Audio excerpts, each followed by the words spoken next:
Welcome. I'm Christy Cunningham, and I'm part of the Symposium Committee, along with Penny Scott, Angel Truesdale, and our chair, Teresa Jefferson. Sorry, Teresa, I'm tongue-tied this afternoon. I can't believe our fall symposium is almost over. We have 2 great sessions left. This session is being recorded, and we will make the sessions available after the symposium. We ask that you please stay muted during the presentation. A facilitated discussion will be held near the end that you may unmute yourself for. And if you have questions during the presentation, please type them in the chat and I will monitor those and they'll be answered at the end. So now I'd like to introduce our next speakers, Nora Wood and Susan Klopper. Their presentation is Re-envisioning the Academic Library Model, 2 Perspectives and 1 Shared Goal. Yay, we're so excited to be here. Making sure. Can everybody see my screen okay? We just have this deadly fear that there's nothing there on the other side. Yes. Yeah, great, awesome. All right, so we're really excited to be here with you today. As Christy said, we will be talking about how we re-envisioned our academic library model, and we'll be providing the perspective both from a person, me, who became a fully remote business librarian, and my direct supervisor. So I'm Nora Wood, and with me I have Susan Klopper. We're from the Goizueta Business Library that's at Emory University.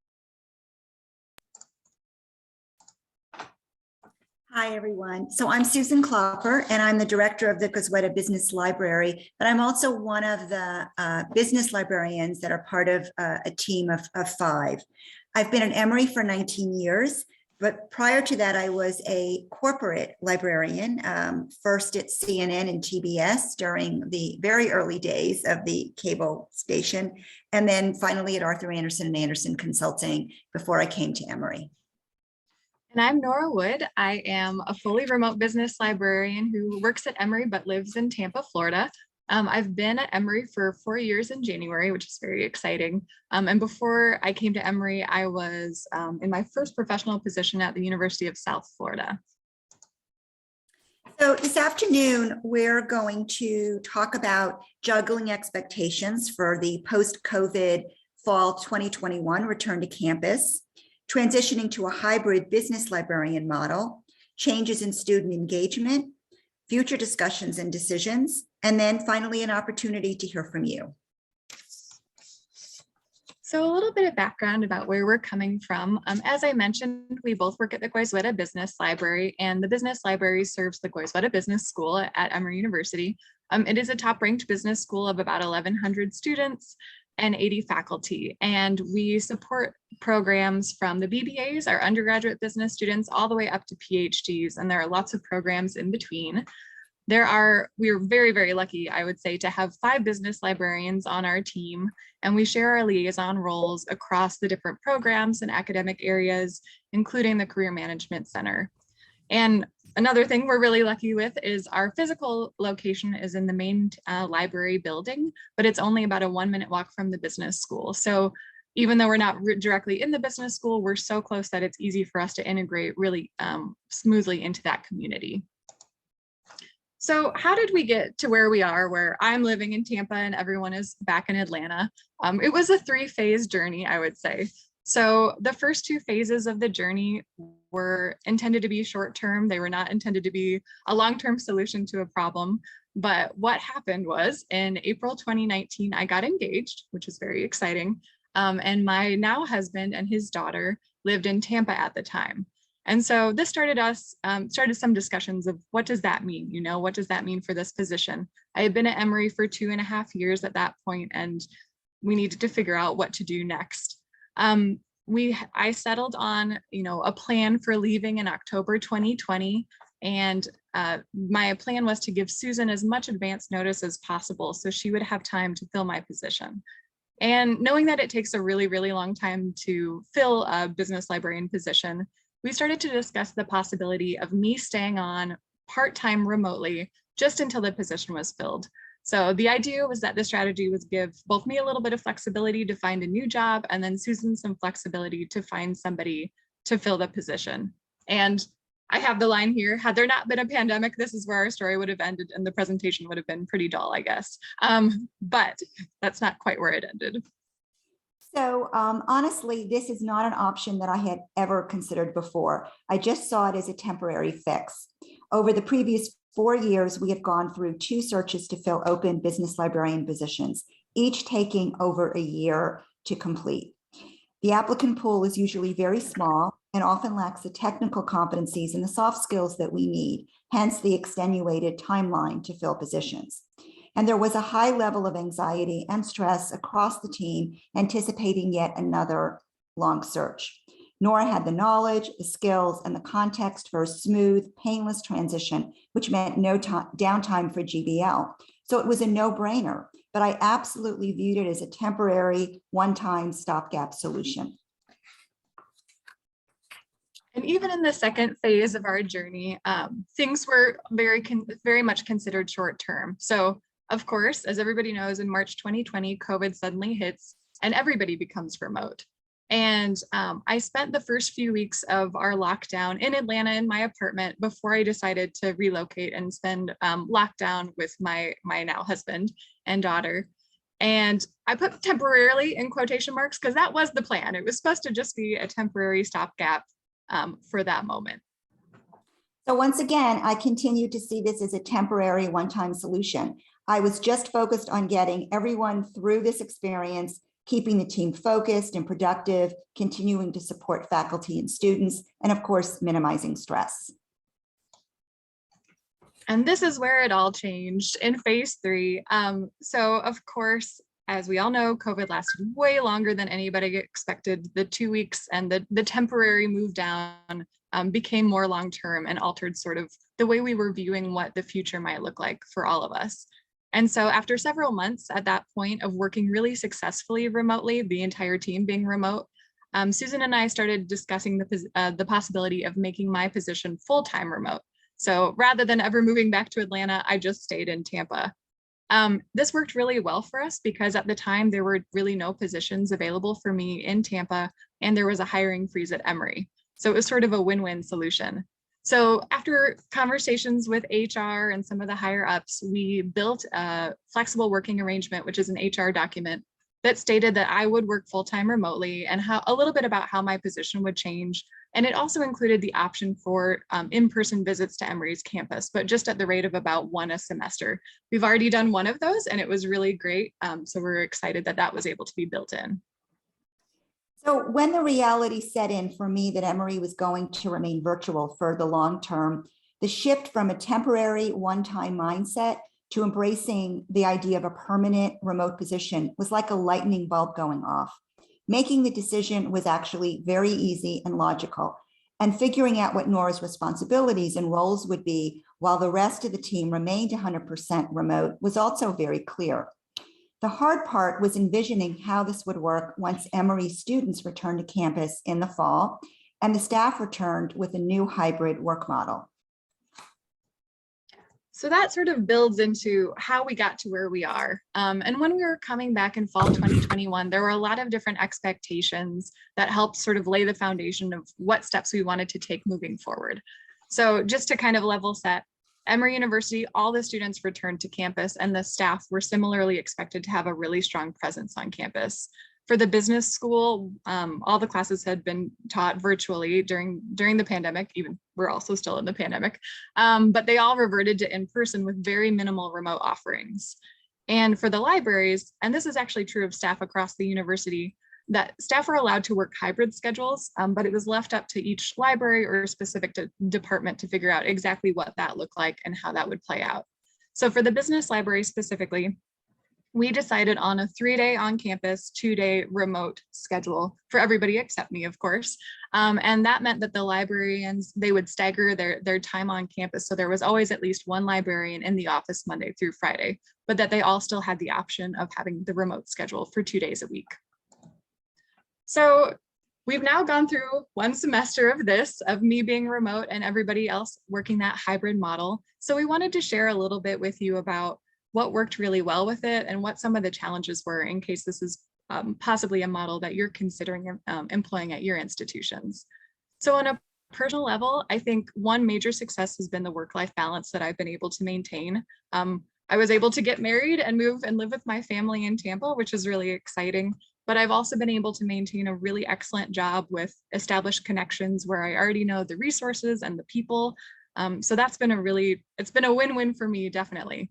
And I've also learned that I really enjoy working remotely. I thought I had some hesitations initially, but there's a lot of flexibility for me to go and be where I need to be. And that's been really great. On a productivity note, I've actually been able to be more productive and focus on projects that I normally wouldn't have been able to prioritize. So always there have been these grand idea of projects that we wanted to complete, but just because of the busyness of being in person with students stopping by, it was really difficult to focus on those. And I think, honestly, just over the course of being remote, I've been able to be more productive because I have fewer of those in-person interruptions, and I can really focus in on one task at a time. And that sort of bleeds over into me being able to develop and grow my competencies and my skills. Because I've been able to focus on some really interesting special projects, I've been able to develop skill sets that I never anticipated being able to develop. So for instance, the Business Library recently launched a video series where we interview folks from the business school about favorite business books, experiences in the business school, and so forth. And for that series, I've been able to work as the producer and now actually as the video editor of that series. Skills I absolutely did not have before the pandemic. And then on a more pedagogical note, I've been able to work on developing asynchronous online workshops for some of our BBA students, as well as develop new programs, new types of workshops with some of our vendors who live far away from Emory. So that's been really excellent and really exciting to work on. For professional development, I've had more opportunity, sort of similarly to the productivity note, I've had more opportunity to focus in on publishing and presenting like I am today, because I've been able to prioritize some of those options. That had always been really difficult to do in the past because there were so many demands on our time, but this has given me a chance to really focus in on some of those things. And then for teamwork and maintaining relationships, this has been really excellent, especially for my relationships that have already been developed. So I was worried that once I left, I would have a hard time, keeping up with the team, with other people being there in person, but it actually hasn't been really an issue at all. We make a really concerted effort to have standing meetings, so we see each other multiple times during the week, but we also schedule more informal chats, like coffee chats. So we can kind of keep in touch more on a personal level with each other across the team. And luckily, everybody at Emory has really embraced Zoom. And so I've never been left out of meetings because Zoom has always been an option for all those meetings that have been conducted. And it's actually allowed me to connect better with folks who are outside of Emory's campus.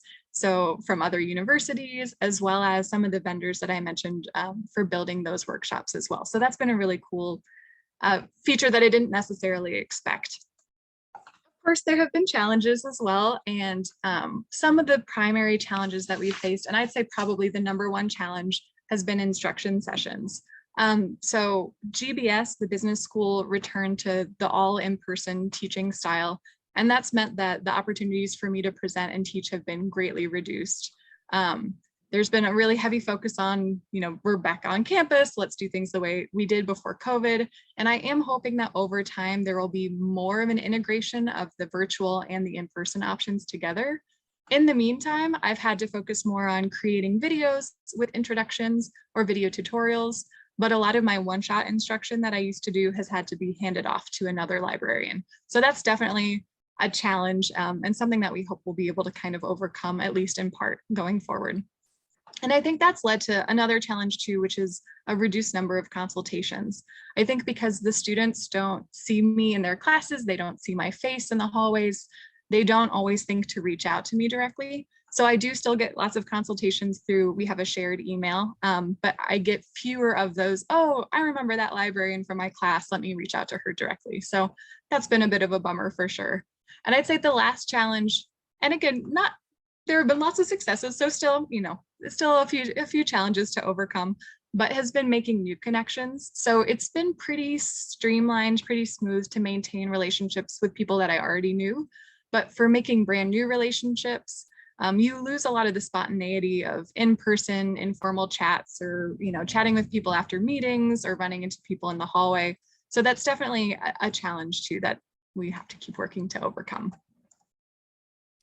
So thinking about what it would mean to make one of the business librarian positions 100% remote, I realized that it had the potential for breaking wide open the applicant talent pool, helping us to attract applicants for whom relocating was not an option, including more experienced candidates, a pool that historically we have struggled to identify. Rethinking assumptions about the skill sets we needed, and hopefully reducing the time it takes to hire someone. In addition, having a member of the team more focused on special projects enabled the other business librarians to finally advance initiatives that had been relegated to the back burner forever due to bandwidth issues, breaking the cycle of if we only had time mindset. And ultimately, it has resulted in a growth in GBL's portfolio of products and services. But the hybrid work model has also resulted in many successes for the whole team as well. There is more flexibility in everyone's schedules, less time and energy constraints for getting stuff done, both work and personal. We have also shifted from a low-hanging fruit strategy for prioritizing projects to one that is more balanced. Hybrid work schedules have allowed everyone more time to think, to be more strategic and forward-thinking, rather than preoccupied with putting out fires in the moment.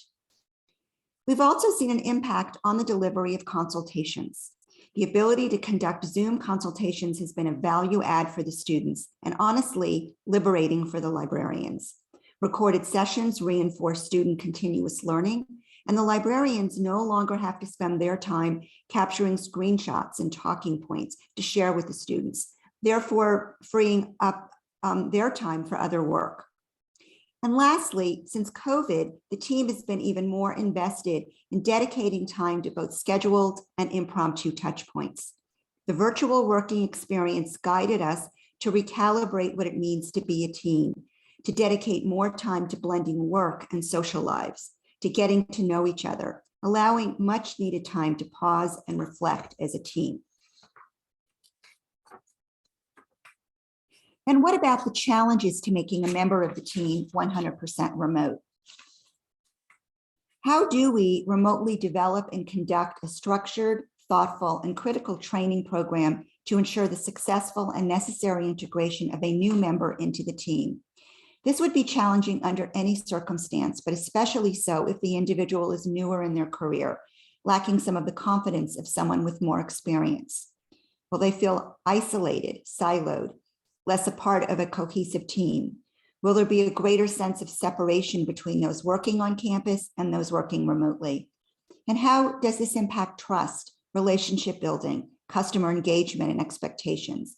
All important questions to be considered and figured out if this is going to work on the long term. The hybrid work model has also created challenges for the team. One unexpected consequence of a hybrid staffing model has literally been keeping track of who physically is in the office each day. An unexpected downside of everyone having the flexibility to adjust their standard weekly hybrid work schedules as needed. And with one less business librarian available to step in and cover due to being remote, we have learned the hard way that we all need to be much more disciplined about documenting our whereabouts in our shared Outlook calendar in real time. All right, so some of the other decisions we needed to make were centered around student engagement and how to really interact with our students in a way in this new hybrid model. So of course, the reference desk was kind of a key consideration as we were kind of working through some of these decisions. So our traditional reference desk was obviously in person, as I think probably everybody else's was. And pre-COVID, we offered consultations from Monday to Thursday until 8 p.m. at our physical desk. You see a lovely picture there with one of our librarians, Melissa, and told the students that they could just pop by, drop in during our shifts. That was, a big sort of messaging point. But in fall 2021, we decided to change the model. We still offered consultations from Monday to Thursday into the evening, but for 2 of those days, our desk hours were remote. I was in charge of one of the remote desk hours. For the other 2 days, we had librarians who were physically in the building, but they didn't sit at the reference desk anymore. They stayed in their offices during their reference time. So we also used to offer in-person weekend office hours as well on Saturday and Sunday from 1 to 4 p.m. When everyone was remote, we decided to try a pilot where we would work just a weekend desk model only on Sundays. So kind of do away with the Saturday and extend our Sunday hours, because we had seen that we were getting higher numbers of consultations on Sundays anyway. This has actually been really, really successful, and it's allowed for greater work-life balance for the librarians. So all the librarians, no matter whether they are in Atlanta or not, are able to conduct their Sunday desk hours from home, and they don't have to go in two times on the weekend. So that's been really useful. And of course, it's also important to, speak with your students about what your new strategies and your new plans are. So when we were still all remote, when we were, in the virtual space, we really wanted to target our messaging and our marketing around, the fact that we could meet the students where they were. So this was one marketing piece that we used. We're here for you, even if we're not here. We promoted this really heavily during the time when everybody was virtual. And then we also included our GBS Ask a Librarian, which is our shared email. Going back onto campus with the hybrid model, so still very different from those folks who were used to just the all in-person model, we used a different strategy for our marketing campaign. So rather than emphasizing students that they could come to the physical space, just drop in during our office hours, we really still kind of kept that meeting the students where they were at, meaning that they could meet with us either in person, or there were also virtual options available for them, whatever would work best for their schedule and the schedules that we provided as well. We also moved away from focusing on our specific in-person hours and started to really emphasize that they needed to schedule an appointment, make an appointment, don't just drop by. So you can see on these 3 pieces of marketing, it's basically screaming at them, please make an appointment, please schedule a consultation, because we really wanted to make sure we were mindful of everybody's time, and even, mindful of everyone's time, and we could prioritize meeting with the students. And one thing that we hadn't actually considered before returning was with the hybrid model, not all of our librarians were, of course, in the office every day, which is how we had been previously. So they might not know our faces. So we started to introduce signage that had pictures of our faces and our names on them as well. So the students would be more familiar with us, even if they hadn't met with us in person already. And I would say this was something that was especially important for me, since I had very infrequent opportunities to meet with the students in person. So it was really nice to be able to show them, this is who we are, this is your library team. So when classes returned to being held on campus in the fall, the expectation was clear that orientation and in-class instruction would also be in person. But it's been very challenging for the team to see instruction return to pre-COVID formats, with no recognition of the many positives that came out of using remote learning tools, many of which contributed, we believe, to opportunities for more creative, productive, and efficient learning experiences.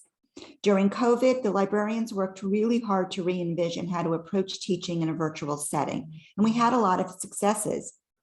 In many cases, improving on the learning experiences of in-class instruction.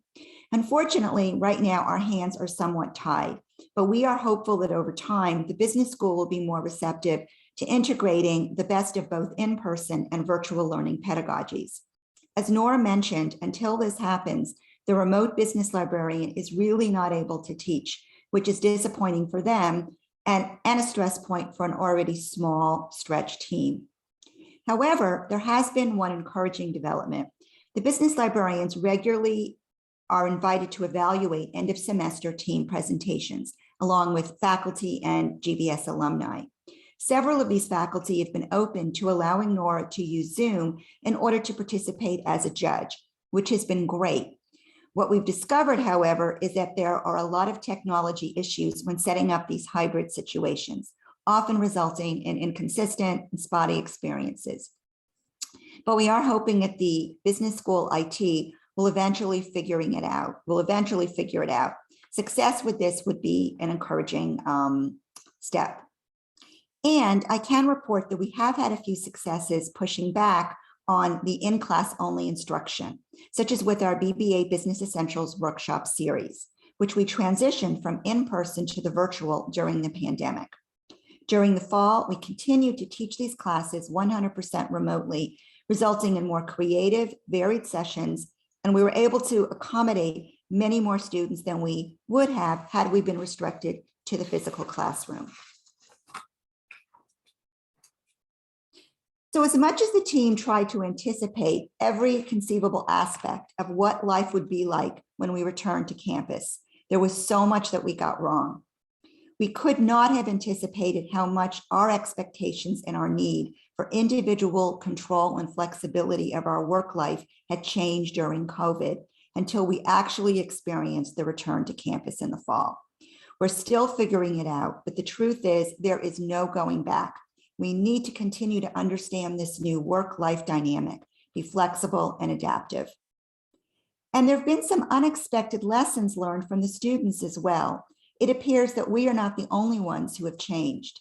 The students are using GBL and all the other Emory libraries much less than anticipated and differently, certainly not as much for socializing, for hanging out, and not as much for research or working on team projects as they once did. Our reference desk, which takes up considerable real estate in our very small space, has essentially been abandoned by students and librarians alike. And student office pop-ins, once the bane of our pre-COVID existence, have largely disappeared, at least partially due to less student presence in our spaces and our frequently closed doors due to masking policies. But there was definitely a Zoom effect. COVID trained the students to think ahead and schedule appointments, and these new habits persist. We never saw that one coming. As a team, there is a need for much further discussion and decisions about what all of these changes mean, but we realize that we need to experience another cycle of fall, spring, and summer semesters in order to figure out which changes are temporary and which permanent.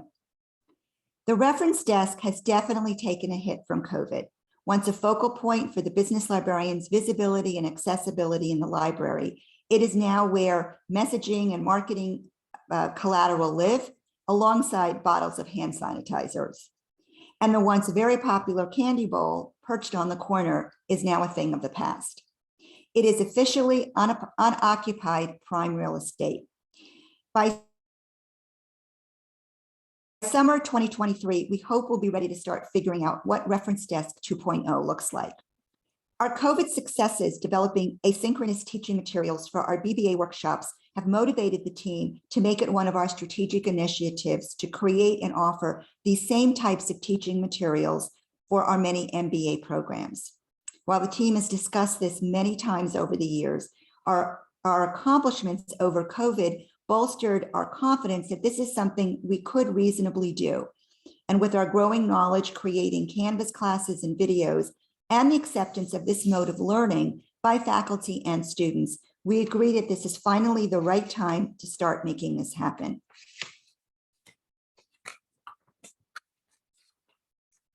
While the future of professional development is not really in our control, there is no question that COVID disrupted all assumptions about content, modes of delivery, and cost. And as a manager, I am concerned about the temptation to revert back to pre-COVID models and the impact that this might have on professional growth, intellectual engagement, and our budgets.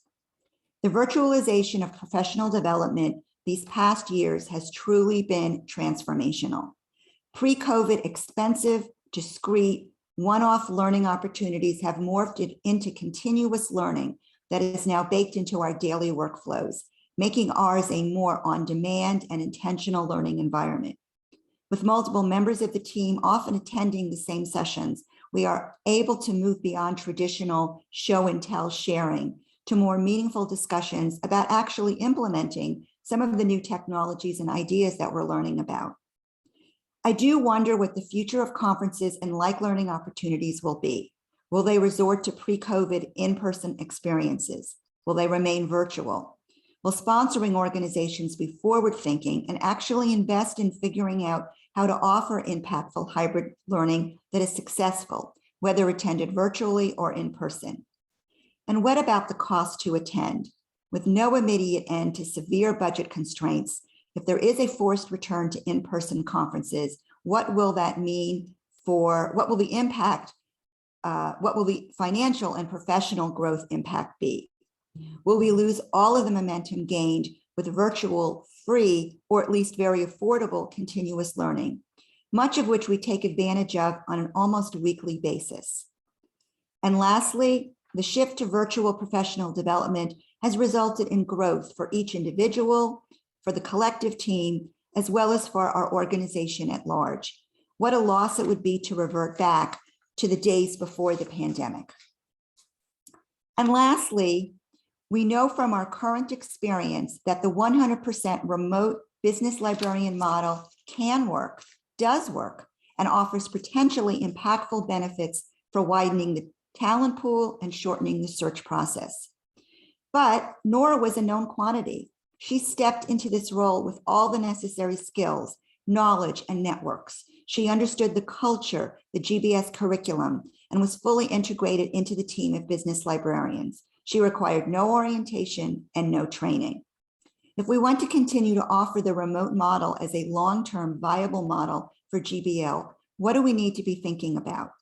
What does this look like for newer, unexperienced business librarians who do require a substantial amount of training and coaching?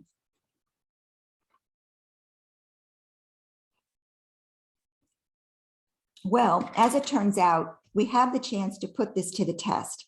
Our most recently hired librarian was a newbie, and she started in early January 2020 and worked in the library just about 5 weeks before COVID. We were able to figure out how to successfully adapt her in-person training to a remote one. It was exhausting at times, required structure, discipline, as well as flexibility and creativity, but it was successful, and the timeline for progress was consistent with what would have been expected had she been in the office. But when considering a candidate who is newer in their career, we will need to assess their ability and desire to learn virtually, to be comfortable connecting and building trust with colleagues, students, and faculty remotely, to be disciplined enough to reach out and ask questions and seek guidance. From a manager's perspective, assessing the individual's overall motivation and discipline for working remotely must be carefully considered. Can the appropriate oversight and coaching take place? And for all applicants, no matter what their experience level, clarity around known challenges and limitations on both sides must be explored. We've already talked about the impact on delivering live instruction. Complete transparency around any such limitations and to what extent they are inconsistent with the candidate's professional goals must be fully fleshed out so that there will be no surprises, no disappointments. And as mentioned briefly earlier, thinking about what skill sets the individual brings to the table beyond the traditional. If, as in the case of Nora, taking the lead on special projects is to continue to be important for this position, what do we need the applicant to be able to do in order to contribute to both the day-to-day and strategic goals of the team? Nora mentioned the challenges around getting to know and build relationships with people she was not able to meet in person, and the reduction of the number of her consultations. I suspect there are solutions for these. We just need to figure them out. And this is just a short list of what we need to consider in order to make the right and the best decisions around integrating a 100% remote business librarian into the team. All right, so now you've heard a lot about what's worked with us and what our model has been. We'd love to hear a little bit from you. So if you want to put answers in the chat, or if you'd like to unmute yourself, that would be totally fine too. But we have one question to pose because we'd love to hear just some feedback, your thoughts. So first of all, do any of you have a business librarian who works 100% remotely? And if so, was it a pre or a post-COVID decision? And what works well and what are you still trying to figure out? And if the answer is no, that's fine too. All right, sorry, with sharing my screen, I want to make sure I'm seeing everything. So my apologies. Says, do not have any librarian positions that are 100% remote, though I would love to be remote. remote work isn't an option anymore, for one. Oh, somebody who's hired 2 new librarians this fall who both started remotely. That's exciting. A few who have flexible, can work remotely 2 days a week. Someone who's 90% remote. Oh, I'm interested to hear about the 90%, what exactly that looks like. Nobody 100%, but we have flexibility to work from home as needed. Someone who started their first librarian role in December 2020, all online post-COVID. Someone who felt isolated and had to learn a lot to do on their own. Yeah, no, it's definitely an interesting model. And like Susan said, nothing that we ever thought we would end up doing. Let's see, yeah, I did think, so we have somebody who says as a solo librarian, it's almost impossible to not be on campus. This is definitely a model that it would be very challenging probably to build if you were a sole business librarian, for sure. 2 hours a day, 3 days a week. Oh, nice. Thanks, Scott. This is very interesting. Working remotely due to library construction, but live nearby. And some who are doing hybrid. Awesome. Just really curious to hear. All right, sort of kind of tapping into that a little bit. If you were looking forward, would you consider this model, and what are some of the barriers to success? And sorry, I'm moving my mouse around. There are all sorts of Zoom boxes. Oh, someone going all hybrid next semester. If you want to talk, we would be happy to let you know what's worked well and hasn't worked well for us. A lot of people being called back to campus. Yeah, that's definitely been. And I think I mentioned too, so the staff were able to choose, or the departments were able to kind of make a call for themselves. But I know some departments that have been like, nope, everybody's back in person. So it's not completely consistent across our campus either. With the flexibility, 3 days in, 2 days out. Phone reference desk could be an issue, and folks with low or no internet in rural areas. Definitely. I'd say we moved a lot away from our phone reference. It's really been, we've really emphasized our email, the GBS Ask a Librarian, but yeah, the physical space, you still of course lose that. Admin is pushing everyone on campus all the time, but our librarians would want to stay hybrid. Oh yeah, hoping that Bloomberg will provide a permanent virtual option to facilitate flexibility. I feel like I have to update our blog posts like every, what is it, month maybe, Susan, on, oh, now it's remote for longer. Yeah, and I'm not sure whoever wrote that, I don't know if you heard, but they've just announced they've extended it until the end of June 2022. So it's constantly moving. For sure.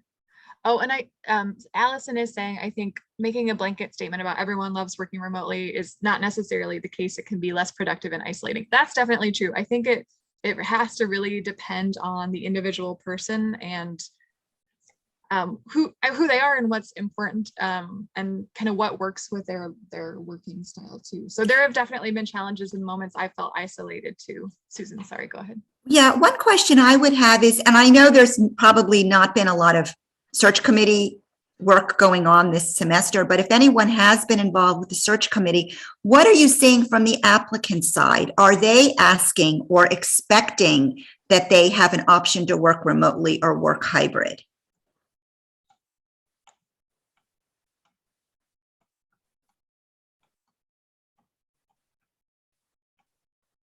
So not. Oh, we got a ton of messages coming in. Yeah, good days, bad days working remotely. Okay, was on a search committee, but never talked about it. Interesting. We do have a couple of questions that came in a while back. I don't know if y'all want to take those. Sure. Yeah, you know what? And maybe what we can do is I'll pause on this guided discussion, and why don't we go to those questions just in consideration for the time, and we can always go back if we need, if we have the time. One question was, do librarians have faculty status in your library? So, you want to answer that, Susan? Yeah, we're what's known as faculty equivalent. So basically what that means is that we have some of the well, actually, we're not tied to the traditional tenure process in terms of what we have to deliver and in terms of publishing and things like that. But we do have a sort of a revised set of guidelines that are somewhat aligned with what the faculty have to do, but I guess less intense, less pressure. But we are, in a sense, in a renewal. We're employees, but we are actually also in a sort of contractual renewal process, and we have to go through that renewal every 3 to 5 years, which requires a lot of documentation, a lot of paperwork. Okay. But I'd say more for like the policy why we mostly adhere to the staff policies. So that's why we had the flexibility. I saw people saying faculty weren't allowed to do the hybrid option. So I think that's true for us too. It's the staff was able to, and so we somehow more fall into that category. It's a weird category. Okay, and then the other question is have there been any hard feelings from those librarians who are still in person that someone is working fully remote, or does everyone being on a hybrid schedule help with that? It's an interesting. Oh, Susan, do you want to go first? No, go ahead. We've asked, and maybe they're lying to me, but I don't think so. They actually haven't had any issues with it. I mean, there are still the challenges too of, if somebody needs somebody to be in the physical space and they're not able, of course, that's not something I can do. But I think because everyone else is hybrid, it doesn't feel quite as disconnected as it would if everybody else were in person and I was just fully remote, that might lend itself to some challenges, but I haven't heard any rumblings. I think we're just trying to rebalance sort of what some of my duties are. So even if I can't frontline do everything that some of the in-person librarians can do, I've been trying to do more of the like supporting backend role to help with that balance. Susan, did you have anything to add to that? I was just going to say, again, sort of wearing my manager hat, when the library leadership was before returning in the fall, when we all were talking about the flexible work arrangement and what that would mean, the vice provost she was very, very, very flexible, but she did say that we do have to be mindful of that there be some consistency in how because we have a number of different libraries, how the libraries are thinking about it and approaching it. She didn't say that we all had to agree to be 3 days in, 3 days out, or anything like that. She did emphasize that it needs to make sense for your library and how you engage with your customers, but she wanted everyone to be having those same types of discussions so that the best decisions were being made for each community. So I think that has, if there was going to be any, I don't know if I would have called it hard feelings, but any concerns across libraries about, well, this library is doing it this way and we're doing it that way, and is that fair? I think because there was so much emphasis up front with each of the managers having the same type of conversation and giving everyone a chance to really think about that and explore it, and ultimately the decisions being made by the teams, I think that helped to minimize sort of that sense of have and have nots. Okay, I think that was the two questions I saw come in earlier, way back up in the chat. No, there's a lot of great discussion too. I'm enjoying reading it all, and I know it's different at every institution. We know this wouldn't work everywhere, we do think there are some lessons that could be applied across the board, and like I said, it really does depends on like the makeup of the team and the relationships with the team too. And anyway, so if you have questions or if you're considering it and you'd like to reach out, I can actually pop up our contact slide again, or for the first time rather. I might just skip over this one because just in the interest of time, but if you'd like to email either of us or both of us, we'd be happy to talk about what's worked and what hasn't worked, and the bits that are more challenging or that have worked really well. And thank you again so much for having us today. This is one of those wonderful virtual opportunities that Susan was talking about for professional development, and we think the Brass Symposium is just amazing. So just say that. Well, ladies, we thank you because you made this what it is, along with all the other great presentations we've had.